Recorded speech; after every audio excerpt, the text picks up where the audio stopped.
কিছু যা রয়ে যাবে অদেখার অনুভবে, মুঠো ভরা সোনালি আলো।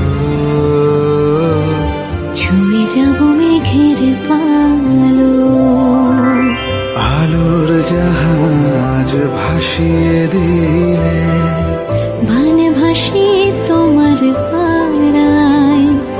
সাঁঝের বাতি ওঠেলে জলে, জোনাকিরা গল্প শোনায়। কখনো আলোর মিছিলে দেখেছি তুমিও ছিলে, হঠাৎ এলে এ আড়ালে, বুঝি কতটা কঠিন। কিভাবে কথা বলি শুধু ভেবে ভেবে চলি, কিছু যা রয়ে যাবে অদেখার অনুভবে, মুঠো ভরা সোনালি আলো। ছুঁয়ে যাব মেঘের পালো, আলোর জাহাজ ভাসিয়ে দিলে, মানে ভাসিয়ে তো।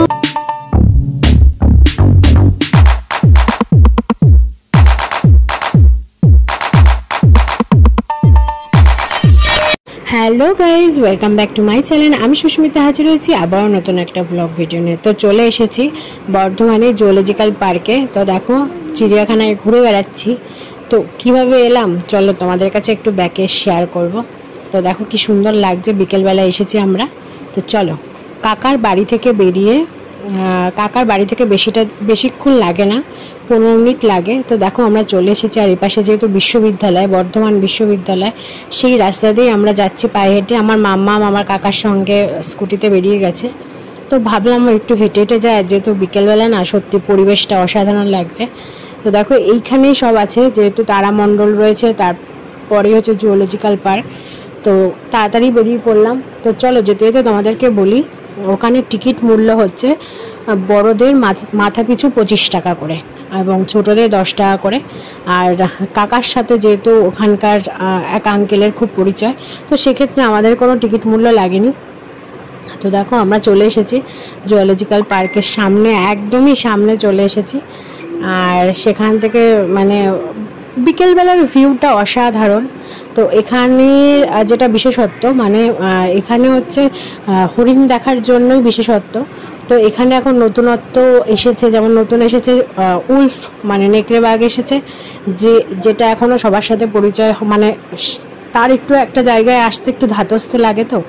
তো নেকড়ে বাঘ এসছে। দেখো আমার কাকার আমার মাম্মাম দাঁড়িয়ে আছে, আর আমি একটু ছবি তুলে নিলাম। ঢুকেই আমার এই জায়গাটা বেশি ভালো লাগলো, বিশেষ করে ফুলটা আমার ভীষণই পছন্দ।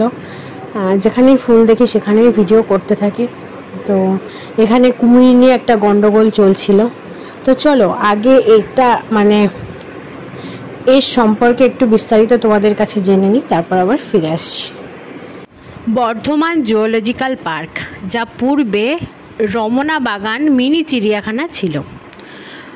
রমনা বাগান বন্যপ্রাণী অভয়ারণ্যের মধ্যে গড়ে তোলা হয়েছে। বর্ধমান তালুকে রাজা মহারাজাদের সামন্ততান্ত্রিক শাসনামলে সমৃদ্ধ একটি প্রাকৃতিক বনভূমি। সম্পত্তি অধিগ্রহণ আইন জারির পর এটি পরিচালনার জন্য পশ্চিমবঙ্গের বন বিভাগের কাছে হস্তান্তর করা হয়। বিজ্ঞপ্তি নম্বর 2275-এর জন্য তারিখ 7/6/1960 অনুসারে এই অঞ্চলটি সংরক্ষিত বন হিসাবে ঘোষণা করা হয়েছে। 1978 সালে এই সংরক্ষিত বনাঞ্চলে 6টি হরিণ প্রবর্তন করে একটি হরিণ উদ্যান স্থাপন করা হয়েছিল। পরবর্তীকালে এখানে বন্য প্রাণী অভয়ারণ্য হিসাবে ঘোষণা করা হয়েছে। তো এখন এখানে অনেক বন্য প্রাণী রয়েছে। চলো এবার তোমাদেরকে চিড়িয়াখানাটা ঘুরে দেখায়, আমার সঙ্গে তোমরাও চিড়িয়াখানাটা ঘুরে দেখো।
শেষ সময় ভালো একটা ভালো নাচ দেখে যাচ্ছে।